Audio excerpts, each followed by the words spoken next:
Hello, everyone, and welcome back to another episode of Talking the Red.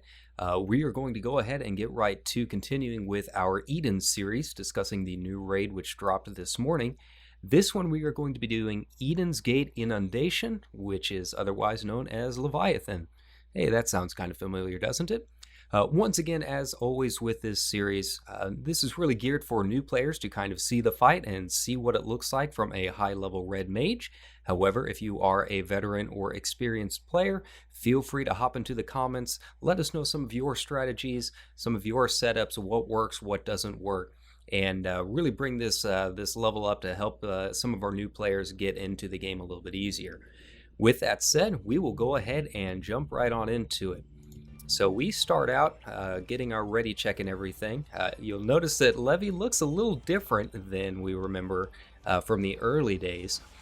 This is really where the series starts to pick up quite a bit. I mean, I really liked the first two fights, but Leviathan and the next raid are a whole lot of fun. You'll notice throughout this fight a lot of very familiar mechanics, but with quite a bit of a new twist on them. I think they did a very, very good job really updating the fight for a new era. Now, for me, I don't go ahead and use my modification or anything like that very early. Leviathan really kind of stays in one place. Here you got kind of Shinryu's giant corner box there that you might remember. But yeah, Levy kind of stays in one place for the whole time, so you have more than enough time to really build up your mana and just get into a normal rotation of using your Embolden, and then going into a modification for a second quick melee combo immediately after. Now, this is really...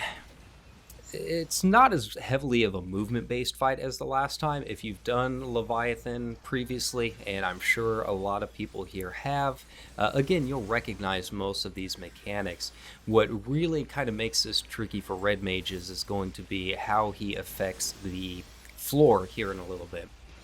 You'll see that it does actually vary in size as the fight starts to go on.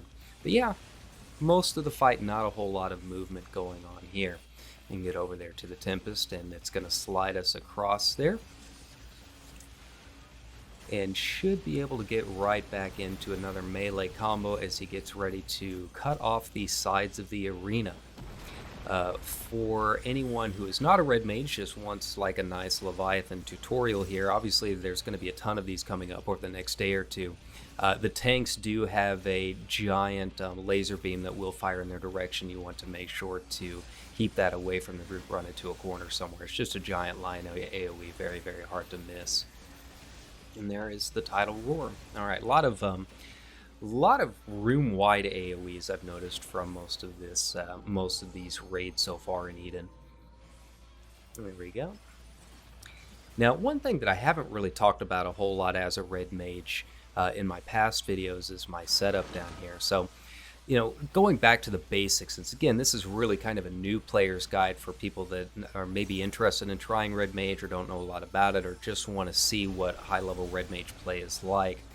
You know, the whole goal of a red mage is to keep your bars balanced. So you can see there on the right above my hot bars, that is my white and black mana.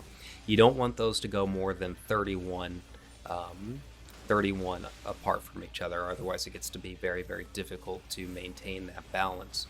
And then once you get to around 80 or so, you can start going into your melee combos. And you've got a donut plus some AoEs there to keep an eye out.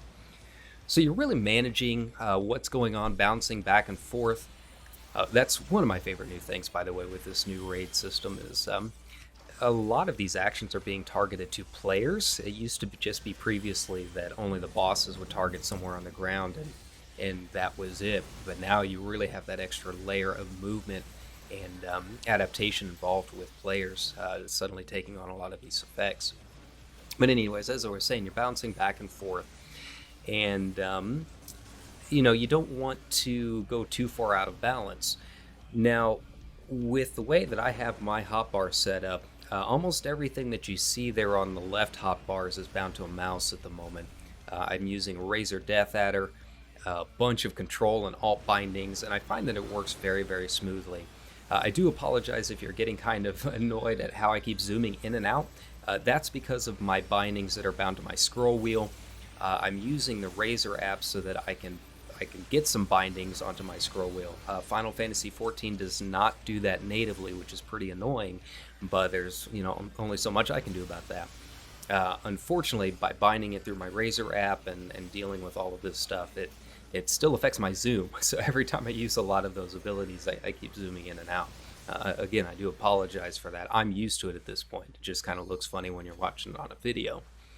So the way I have it set up is just kind of being able to roll down the line as you use your combinations here. Both of my my Verarrow and my Verstone, all of basically my white mana casts are going to be on one side, and then I just have, for the next couple of buttons, my black mana cast. Makes it really simple and easy to use, and then just go down the line with my melee combos. You can see with my alt bindings up there on that top hotbar. There we go. Now this one is very, very tricky, this portion here. I found out the hard way, you do not want to use Core here. It does not target the closest part to you. It always targets the center. So if you try using it and you're not like on the edge where you see right there, you will jump off the ledge. You'll try going towards the center. I once again found that out the hard way. This is our second run of this with this pug group, and it was pretty hilarious to see, but obviously very very hard lesson to learn. So yeah, just make sure if you are going to be using any of those moves, trying to jump forward to Leviathan, that you are well off to the side. You'll also notice that I did get a couple of reses in there. I did get a few reses off this fight, if I remember correctly. Our healers had gone down pretty quickly. This was a pug group just through the duty finder. Most of them were not used to the fight. Red mages right now, especially the first week of any kind of raid, are always a lot of fun because you do get a lot of your raises off. Feel like a champion. Gives you a little bit of a boost and hopefully some comms. It can be kind of tricky to get those when it comes to a DPS, but I've had a fair amount of luck getting them while I've ended up progressing here. But yeah, as you can see, the fight mostly repeats itself at this point. He does alternate back and forth, as you noticed, with his giant heads. So now he's cut off the sides of the arena. If we were to go long enough, he would end up cutting out the center. I think we even get to that phase again here in just a little bit. So the trick here is to always watch his heads and where they are looking at. That will let you know where exactly you need to run to well ahead of time before he actually has the cast. The cast itself is not a very long timer at all, so you want to try and reposition yourself as best as possible. Same thing with the pushback there. You are heavily reliant on whoever gets that knowing what they're supposed to do. I've seen a couple of strategies so far. Honestly, moving towards one of the corners has been pretty successful so far, at least when the full arena is up. When you've got a shorter arena like this, just moving all the way to the forward or all the way to the back would probably be the easiest for the rest of your group. I'll get another Lucid Dreaming popped off here pretty soon. There you go, get that mana back up and running. Aside from that initial wipe when he cut out the center, we have been doing pretty good for most of this run. The fight and the music is a lot of fun. I would say that this is not necessarily as difficult as some of the other Eden raids that we've seen so far. Once you kind of get used to it, it's still Leviathan. We've all run him a billion times for like Wondrous Tales and whatnot, so it's not too much of a change. Initially, when we got to this part, we thought we were supposed to stand on the puddles, that it was supposed to be kind of a soak mechanic. That was not the case. They just grow after a few seconds, so you want to try and find a corner where you know you're going to be out of range. And back to it. But yeah, again, a lot of repeated mechanics and so on. The mechanics are fun. There's a lot of movement. It's not quite as much as the previous two, but enough to still be engaging and keep you on your toes through most of the fight. And there's that big laser beam that I was talking about a little bit earlier that the tanks do need to be aware of. Unfortunately, I don't know a ton about tanking, so I can't tell you anything about whether or not he has a particular tank buster or not.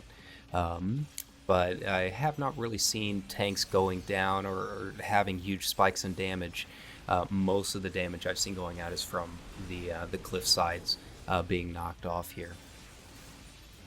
There you go, as he does again. Again, watch his heads for that. Now, again, this is another portion where you got to be really careful with your displacement. I use engagement a lot here. When they initially had the patch notes for it, I was kind of like, what in the world am I going to be using this for? But it turns out the way that they have designed a lot of these fights so far in Shadowbringers, I find myself using it a lot.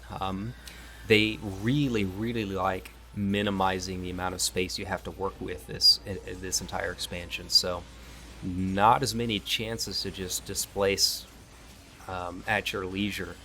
You know, with Titania, you had a lot of big AoE circles that you had to worry about here. Obviously, the room is cut in half, so you don't have literally enough room to do it. There we go, and at this point, I believe our Dragoon is going to go ahead and use the limit break at some point. We've been holding on to that for quite some time. That is something I've noticed a lot of these pug groups doing. I don't know what the particular reason is for it. He could have used it a lot earlier, and we would have been able to get probably a 1 or 2 bar 1 in addition to that by now. But yeah, as you can see, a pretty standard red mage fight.